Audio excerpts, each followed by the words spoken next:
নাও, আরামতে নাও। Video ready?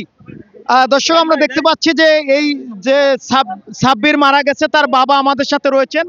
আসলে আপনি কি মনে করছেন, আপনার ছেলে কি স্বাভাবিকভাবে মারা গেছে নাকি হত্যা করা হয়েছে তাকে? আমার ছেলের মার দিয়ে পুরে ফালাই থইছে, মার দিয়ে পুরে ফালাই থইছে।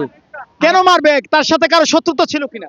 ও জমি জমা লাগে আরো একবার মারছে, মনে করে জ্যৈষ্ঠ মাসের দিকে আরো একবার মারছে। সেই মামলা বাগেরহাট করে চলে, বুঝলেন? হ্যাঁ, বাড়ির সামনে ভাই মারছে। আপনার ছেলের লাশ কিভাবে পেলেন আজকে সকালে? পাইছি সকালবেলা একটু কাপড় কাপড় দেখা যায়, কোথায়? আমি তো বৃষ্টি বৃষ্টি করি, বুঝলেন?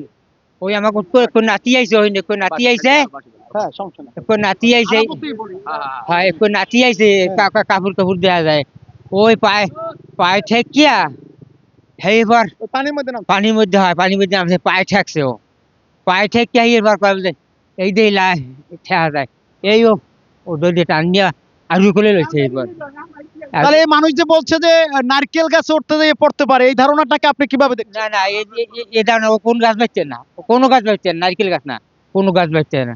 ও সাইডে দুপুরে একটা গাছ, হ্যাঁ বাঁচবেন না ও। তাহলে এটা পরিকল্পিত? হ্যাঁ, এটা পরিকল্পিত, বুঝছেন? এটা একটা পরিকল্পিত, কোনো গাছ বাঁচবেন না, পরিকল্পিতভাবে মারা হয়েছে। পরিকল্পিত মারা হয়েছে। ওর কোনো গাছ কোনো গাছ বাইতেই পারে না, আর প্যাডে কোনো পানি নেই, আর প্যাডে কোনো পানি নেই। আচ্ছা, প্রশাসনের কাছে আপনার কি দাবি রয়েছে? আপনার এই ছেলে যদি পরিকল্পিত হত্যা শিকার, কি চান আপনি? আমি চাই এর সুষ্ঠু বিচার চাই, তদন্ত মাধ্যমে এর ফাঁসি চাই, আমি ফাঁসি চাই, আমি ফাঁসি চাই। আপনার নাম কি? আমার নাম ইউনুস হাওলাদার।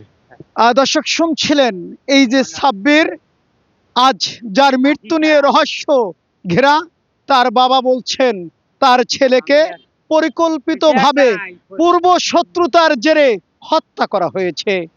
অবশ্যই ইতিমধ্যে শরণখোলা থানার অফিসার ইনচার্জ জনাব সামিনুল হক ঘটনাস্থলে এসেছেন, পুলিশের টিম। তারা অধিকতর তদন্তের মাধ্যমে যদি তাকে পরিকল্পিত হত্যা করা হয়, তদন্তের মাধ্যমে দোষীদের আইনের আওতায় নিয়ে এর দৃষ্টান্তমূলক শাস্তি হবে, এই প্রত্যাশা রাখছেন পরিবার। আমরাও রাখছি। তদন্ত পর্যন্ত আমাদের অপেক্ষা করতে হবে।